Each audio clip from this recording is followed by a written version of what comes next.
जी, जोरदार चर्चा। और मेरे साथ कौन कौन जुड़ रहा है? मेरे साथ डॉक्टर प्रेम शुक्ला है, जोरदार तालियों से अभिनंदन करिए। डॉक्टर शोएब जवाई है, जोरदार तालियों से उनका अभिनंदन। डॉक्टर शोएब जवाई, आपका अभिनंदन है। शादाब चौहान है, आपका अभिनंदन है। मेरे साथ स्वामी दीपांकर है, उनका अभिनंदन है। मौलाना साजिद रशीदी है, जाने माने धर्मगुरु, उनका अभिनंदन है। मेरे साथ अंबर जैदी है, उनका अभिनंदन है। आप तमाम लोगों का स्वागत है। लेकिन आज का विषय बहुत महत्वपूर्ण है और इस चर्चा की शुरुआत मैं करता हूं और सीधा सवाल शादाब चौहान आपसे करता हूं। क्या आपको लगता है कट्टरता को भारत छोड़ना चाहिए, लेकिन जो इसको बढ़ावा देते हैं उन्हें भी भारत छोड़ देना चाहिए?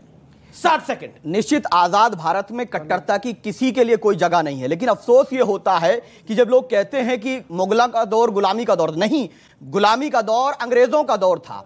औरंगजेब रहमतुल्लाह अलैह को लेकर तरह तरह की बातें की जाती हैं। आप डिसएग्री करिए किसी का पर्टिकुलर पॉइंट पर, वो हमारे इतिहास का हिस्सा हैं और वो वही बादशाह हैं जिनके दौर में 34% जो उनके अधिकारी थे वो हिंदू थे और उन्होंने उज्जैन, महाकाल और गुवाहाटी के मंदिर में दान देने का भी काम उन्होंने किया। शकुंतला बेटी को इंसाफ दिया इब्राहिम का कत्ल करके। अगर कोई स्टेटस लगा देता है तो ये कौन सी कट्टरता है कि आप दंगा फैलाएंगे? अरे हाँ, मैं कहता हूं कि शकुंतला बेटी कट्टरता का सिर्फ औरंगजेब वाला एग्जांपल नहीं है, गेमिंग ऐप के जरिए भी धर्मांतरण हो रहा है, वो भी एग्जांपल है।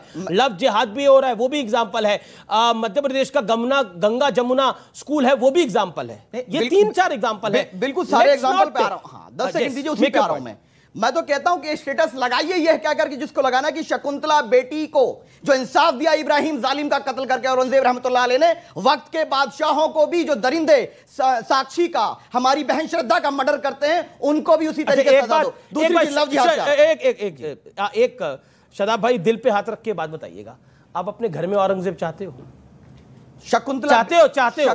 आपका बच्चा औरंगजेब हो चाहते हो? सुन लीजिए, उसने अपने पिता के साथ क्या किया था? मैं सारी बातों का अलग करता हूं। आप अपने घर में औरंगजेब, अगर मेरे घर में औरंगजेब होगा, जो मैंने स्टडी किया है, तो वहां पर कैलाश मानसरोवर हमारे कब्जे में होगा, दुनिया की 1/4 जीडीपी हमारी होगी और अंग्रेज माफी मांगे थे पैर रगड़ करके। अब बड़ा सरल सवाल है, आप शकुंतला बेटी की बात कर रहे हैं, बहुत सारी रहमतुल्लाह बोल रहे हैं, 1-2-3 दिन पहले कुछ और बोल रहे थे। मैंने बड़ा सरल सवाल पूछा, आप अपने घर में औरंगजेब चाहते हैं?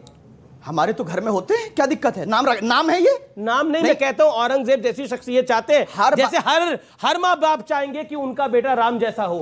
आप चाहेंगे कि आपके यहाँ कोई औरंगजेब जैसा हो? देखिए, श्री राम से औरंगजेब ने अपने पिता के साथ क्या किया था, भाई के साथ क्या किया था, बताने की मुझे आवश्यकता नहीं है। दारा सिंह, उन्होंने क्या किया था? अपने भाई का गला काटाकर पूरे देश में घुमाया था, नहीं, और फिर अपने पिता को दे दिया। वो तो राजपाट के लिए लोग करते हैं। अशोक ने भी 99 भाइयों का कत्ल किया, वो अलग चीज। लेकिन मैं आपसे कह रहा हूं कि आइडियल जब बात है कि श्री राम आइडियल हो सकते हैं, लेकिन औरंगजेब जो है वो एक बादशाह हैं, उनको आइडियल कौन होंगे? प्रॉफिट मोहम्मद सल्लल्लाहु अलैहि वसल्लम। तो आप प्रॉफिट साहब को आइडियल मानिए, कोई ऑब्जेक्शन नहीं है, लेकिन जब आप औरंगजेब को आइडियल मानने की कोशिश करते हैं तो वो विरोध वहीं से शुरू होता है। नहीं, आइडियल नहीं, आइडियल जिसने काशी विश्वनाथ का ज्योतिर्लिंग तोड़ने का प्रयास किया हो, वो किसी का हीरो नायक कैसे हो सकता है? ये सवाल खड़ा होगा। एक सेकंड, प्रेम शुक्ला, मेरा बड़ा सीधा सवाल पूछता हूं। लॉ एंड ऑर्डर सरकार का काम होता है, शासन आपका है जी। आपका एक विधायक कह रहा है कि हम तलवार लेके निकल पड़ेंगे, उसको किसने अधिकार दिया? तो कट्टरता अगर औरंगजेब वाली है तो दूसरी तरफ से भी तो है, इसका जवाब दीजिए। तलवार कब लेके निकलेगा ये नहीं सुना आपने?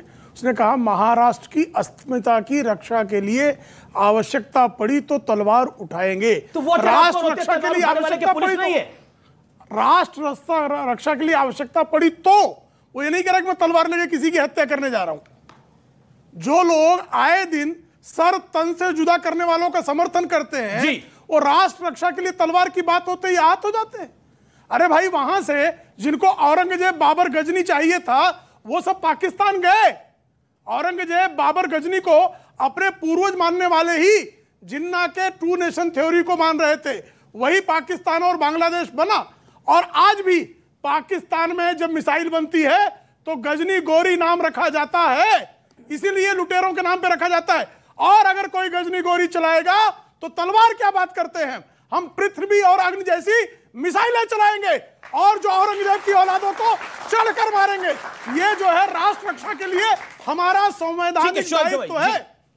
जी शोएब भाई, क्या आपको लगता है औरंगजेब को ग्लोरीफाई करना एक गलती है? और गेमिंग ऐप के जरिए अगर धर्मांतरण हो रहा है तो ये वाकई बहुत गलत ट्रेंड है और इस ट्रेंड की मुखालफत होनी चाहिए। देखिए अमीर जी, कट्टरता का पैमाना सिर्फ किसी ख़ास नाम से जुड़ाव हो उस बुनियाद पर नहीं होना चाहिए कि कोई ख़ास मज़हब का ताल्लुक़ रखने वाला सिर्फ वही कट्टरवादी हो सकता है।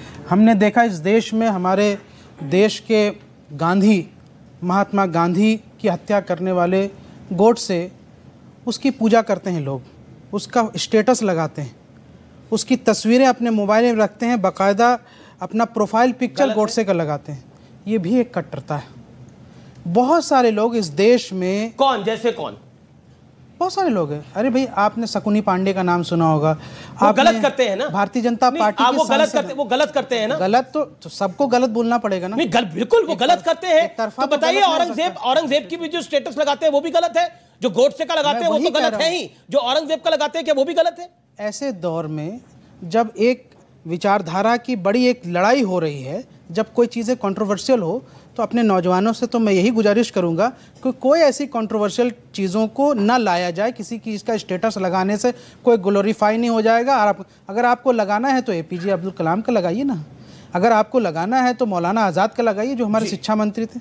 हमारे बहुत सारे आइडियल, क्या ज़रूरत है मुसलमानों को? मैं बता रहा हूँ ये कैसे होता है। क्या होता है कि भारतीय जनता पार्टी अपने हर चर्चाओं में मुगल्स और औरंगजेब इतना चर्चा करते हैं कि उसकी रिएक्शनरी, जिन मुसलमानों को मुगलों का कुछ नहीं पता, जो कभी नहीं सुने अपनी ज़िंदगी में माँ बाप से, वो भी सबको आइडियल मान करके स्टेटस लगाना शुरू। ये एक रिएक्शनरी समाज का हिस्सा है। अब मैं बस एक बात करके इसलिए जब विचारधाराओं की इतनी लड़ाई में बहुत सारे लोग वीर सावरकर के बारे में अपशब्द कहते हैं, चाहे कांग्रेस के हों या दूसरे दल के हों, बाकी भारतीय जनता पार्टी और RSS उनको पूजनीय मानती है।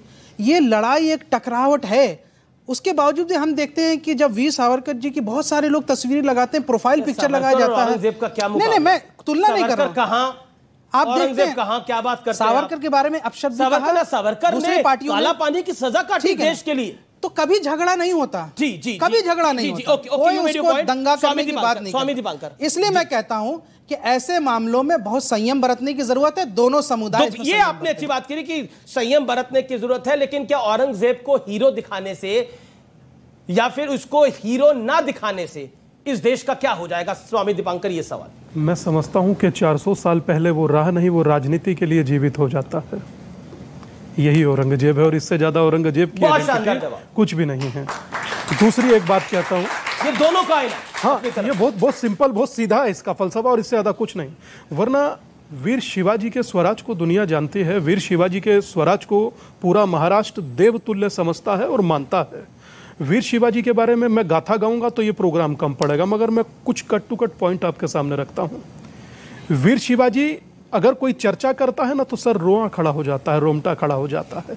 छत्रपति शिवाजी, एक शब्द बोलिए आदमी के दिमाग में तो क्या छवि कौंधती है, उसको कहने की जरूरत नहीं। शीशगंज गुरुद्वारा प्रमाण है आपका, कई लाख सनातनी हिंदू प्रमाण है आपका, काशी मथुरा प्रमाण है आपका। और उसके बाद अगर कोई उस धरती पर या भारत की धरती पर इस प्रकार के वक्तव्य रखता है तो मैं समझता हूं कि वो भारत को प्रोवोक कर रहा है एक नई नफरत के लिए। जी, ये बहुत इंपॉर्टेंट। और बात जो स्वामी दीपांकर ने बोली कि औरंगजेब का नाम चिढ़ाने के लिए लिया जा रहा है, क्यों? क्या आपको लगता नहीं है कि ये वाकई गलत है? नहीं, स्वामी जी ने ये नहीं कहा कि चिढ़ाने के लिए लिया जा रहा है। स्वामी जी ने कहा है राजनीति में वो पहली लाइन आखिरी लाइन सुन लेते आप, नाम निकल आता है। मैं सिर्फ ये कहना चाहता हूं कि ये देश जो है वो देश है जहां रावण की भी पूजा होती है और रावण को हर साल वध भी किया जाता है। ये तो वो देश है। अगर आप कहें कि साहब रावण को पूजा क्यों करते हैं जब रावण का वध होता है हर साल, तो ये तो कोई बात नहीं, कोई सवाल नहीं हुआ। औरंगजेब की आराधना शुरू करने वाले सर यजीद की आराधना सर मैं ये भी शुरू करने वाले हैं बहुत जल्दी। मैं आप ही के आस्था पर बात कर रहा हूँ, मैं गलत तो नहीं कर रहा हूँ। रावण कौन पूज रहा है भैया? आप में से रावण देश में रावण की मंदिर है बाकायदा। कोई नहीं, इनको भ्रम है। मतलब हिंदुस्तान में तो भाई साहब रावण के मंदिर हैं बाकायदा देश में। कहाँ है भाई? क्या बात आप कर रहे हैं? इधर है रावण के मंदिर हैं देश में। क्या बात आप कर रहे हैं? आप सुनिए, मैं मुझे नहीं कहने देंगे आप, मेरी बात पूरी नहीं होने देंगे। मैं जानना चाहता हूँ कि रावण का मंदिर कहाँ पर है। रावण का मेरी नॉलेज बढ़ाइए। मंदिर कहाँ पे, पूजा कहाँ होती है? एक सेकंड, आप उनका जवाब देने दीजिए। बोलिए आप सर। मुझे आप ये बताइए, देखो कल यहूदी यजीद को पूजे तो आप भी पूजने लगेंगे कि रावण को नहीं पूजा जाता हिंदुस्तान में? गोडसे को नहीं पूजा जाता। ये कल यजीद गोडसे के मंदिर नहीं के सामने नमाज पढ़ने वाले हैं। गोडसे के मंदिर यजीद के सामने नमाज पढ़ेंगे। ये अनफेयर हो रहा है, अनफेयर रावण की बात करेंगे तो मैं भी कहूंगा यजीद के सामने नमाज पढ़ेंगे। आप कयामत के समय यजीद के पीछे खड़े हो जाना, पैगंबर मोहम्मद के पीछे मत खड़े होना। मैं कहाँ मना कर रहा हूँ, आपकी मर्जी। देखिए, अब मैं इस्लाम पे कुछ बोलूंगा कितनी बड़ी पार्टी के प्रवक्ता करने का अधिकार नहीं है इनको। ये कहते हैं पूरे दुनिया में सबसे बड़ी पार्टी और प्रवक्ता की हालत एक आदमी से सहन नहीं। आदमी नहीं, झूठ बोलने वाले आदमी से, एक आदमी झूठे आदमी से। अच्छा ठीक है, अब अपनी बात पे रख ले 40 सेकंड, ठीक है। फिर अंबर जैदी भी है, ओके रशीदी साहब। मैं सिर्फ ये कहता हूं कट्टरता का पैमाना अलग अलग नहीं होना चाहिए। देखिए, देश में हिंदू सेना नामक एक ऑर्गेनाइजेशन है जिसने बाकायदा प्रेस कॉन्फ्रेंस करके ये कहा कि मुसलमान की एक लड़की को जो लेकर आएगा हम उसको मकान देंगे और 1 साल का राशन देंगे। ये कट्टरता नहीं है? बाकायदा धर्म संसद बुलाकर हरिद्वार के अंदर संतों ने मुसलमानों को मारने काटने की बात की है। कट्टरता नहीं है एक्शन हुआ, वो सर, ये कट्टरता नहीं है। नहीं, एक्शन होना ना होना बात की बात है। एक्शन तो हुआ, जेल गए ना। सुनिए, आप तो कहने के लिए तैयार नहीं है, यहाँ पे एक्शन मैं हुआ। फिर वही बात, अरे भाई औरंगजेब जो स्टेटस लगा करिए कार्रवाई उस पर, मैं कब मना कर रहा हूँ? अरे तो इस्लाम औरंगजेब को ये भी आपके सामने रहमतुल्लाह बोल रहे हैं, आपके सामने रहमतुल्लाह बोल रहे हैं। मैं भी बोलता हूँ रहमतुल्लाह अलैह। क्यों बोलेंगे औरंगजेब को रहमतुल्लाह? बोलेंगे? औरंगजेब ने ऐसा क्या करा? मंदिर तोड़े, सवा मन जनेऊ जलाता था, जजिया लेता था। क्या कंट्रीब्यूशन औरंगजेब? सवा मन जनेऊ जलाने का मतलब समझते हो आप? बिल्कुल समझता हूं मैं। मतलब एक साल में सोचिए क्या हाल होता होगा लोगों का। एक साल में कितने लोग मारे जाएंगे? अच्छा आपने बोला, अब आपने बोला सवा मन जनेऊ का मतलब पूछ रहे हो। शीशगंज गुरुद्वारे का मतलब भी बता दीजिए। दिल्ली के चांदनी चौक में है, क्यों बना था वो गुरुद्वारा? क्यों बना था शीशगंज गुरुद्वारा? किसी को पता है आप में से? दिल्ली का शीशगंज गुरुद्वारा क्यों बना था? आपने जिसको पता है वो हाथ खड़ा करे अपना। झूठ इतना बोलना चाहिए? क्या झूठ बोलना चाहिए? गुरु तेग बहादुर का शीश काटा था औरंगजेब ने और इसीलिए शीशगंज गुरुद्वारा बना। नहीं, सवा मन जनेऊ का मतलब समझते हो? दिल्ली के चांदनी चौक के अंदर छोटे साहिबजादों के साथ क्या किया था औरंगजेब के अंदर? जो औरंगजेब की वकालत करते हैं वो हिंदुस्तान के खिलाफत करते हैं। मैं ज्यादा नहीं बोलता और ज्यादा तेज बोलने से झूठ आप बोलिए। हो जाता। मुझे ये बताइए सवा मन जनेऊ का मतलब क्या है? अगर रोजाना सवा मन जनेऊ जलेगा, साल में कितने जनेऊ जलेंगे और 800 साल में कितने जलेंगे? उस वक्त आबादी हिंदुस्तान की क्या थी? आप तो खुद झूठे हो जाएंगे। आप तो खुद झूठे हो जाएंगे। नहीं, आप तो खुद झूठे हो जाएंगे। आपका जवाब आना। ये गलत बातें मत फैलाओ। आप टीवी एंकर हो और अच्छे एंकर हो, गलत बातें मत फैलाओ। हाँ, अच्छे बुरे का सर्टिफिकेट आप किसी को मत दीजिए, वो जनता खुद डिसाइड करेगी कौन अच्छा है कौन बुरा है। अमीश, जब बात आती है भारत की, तो भारत में हम अलग अलग हम बात करते हैं, धार्मिक जो विश्वास है उनकी बात करते हैं। और भारत एक उदारवादी संस्कृति रही है, लेकिन कुछ लोग उस उदारवादी जो हमारी संस्कृति रही है उसको एक कमजोरी समझते हैं कि आप राष्ट्रीय चैनल पर खड़े होकर औरंगजेब को रहमतुल्लाह अलैह कहेंगे और रावण के साथ आप तुलना करेंगे, भगवान राम को लेकर आएंगे इस डिबेट में, और शिवाजी महाराज की धरती पर अगर औरंगजेब के पोस्टर निकालकर आप ये कहेंगे कि बाप तो बात होता है, और भारत में रहकर फिर आप उसको राष्ट्रीय चैनल पर जस्टिफाई करने के लिए भी आ जाते हैं, तो माफ कीजिएगा, आपसे ज्यादा कमजोर कोई नहीं है, क्योंकि ये भारत है। यहां पर रहकर आप राष्ट्रीय चैनल पर ये बात कह सकते हैं। जरा पाकिस्तान जाइए जो अपने मिसाइल का नाम रखता है बिन कासिम और गाजी, तो आप भारत में रहकर, भारत में तो बात होगी ना भगवान राम की, छत्रपति शिवाजी महाराज की। जिस दिन आप तो भारत पाकिस्तान किस आधार पर लोगों को कट्टरवाद और गलत इतिहास पढ़ाता है? देखिए, आप लोग सही चीजें पढ़ाते नहीं है। आप इस तरह से बोलते रहेंगे बीच में और फिर आप अपने जब आपकी करेक्शन की जरूरत नहीं, सबको पता है कि आप कितना करेक्ट बोल रहे हैं। बोलेंगे करेक्शन करूंगा। चलिए, आपने काफी करेक्शन हो रही है तो एक करेक्शन की बात और कर लेते हैं। एक बात बताइए, एक और बात बताइए, एक सेकंड में आपको बता रहा हूं। शदाब चौहान, एक बात बताइए, ये जो गेमिंग ऐप के जरिए धर्मांतरण का हो रहा था, इस पे भी करेक्शन होनी चाहिए कुछ? नहीं, ये क्या था? बिल्कुल होनी चाहिए। अभी एक लोकल मौलवी भी पकड़ा गया वहां। नहीं, बिल्कुल, अगर कोई तार पूरे भारत में जुड़े। सुन लीजिए, क्या करेक्शन है? हाँ, करेक्शन ये है, अगर कोई किसी को ट्रैप कर रहा है, चाहे अभी एक मनोज के नाम का था, वो क्या करता था, जो हमारी बेटियां हैं उनका डेटा, नंबर, मेल, अंडरगारमेंट का साइज विदेश में बेचता था। बेल मिल गई उसको? अभी इसका ये बेल मिल गई, वो आरोप भी नहीं तय हो रहे। नहीं, ये हार पहना होगा, आरोप लगाना संजय पे, आरोप लगाना। दूसरी चीज ये है कि अगर कोई भी ये ट्रैप करेगा, किसी को भी ट्रैप करेगा और बेटियों के साथ खिलवाड़ करेगा, चाहे उसका धर्म जाति। बेटियों वाला मामला ही नहीं है, वो धर्मांतर का मामला है जिसमें नाबालिग बच्चों को टारगेट किया जा रहा था। बोल रहा हूं, वो लव जिहाद बेटियों वाला मामला। दो चीजें हैं। पहली बात तो ये अपने धर्म का प्रचार प्रसार अलग है जो संवैधानिक आजादी है, लेकिन ट्रैप करना जबरदस्ती, गेमिंग ऐप बनाकर तो कट्टरता है ना। वही तो कह रहा हूं मैं, नहीं दोनों खराब लोग हर जगह। सुल्ली डील एक ऐप आया था ना, सुनिए, एक ऐप आया था सुल्ली डील, उसने क्या किया, अगर कोई भी अपराधी मानसिकता का धर्म का प्रयोग कर रहा है हम उसको कंडेम करते हैं, क्योंकि हमारे देश के अंदर कोई जबरदस्ती धर्मांतरण नहीं कर सकता। देश संविधान से चलेगा, किसी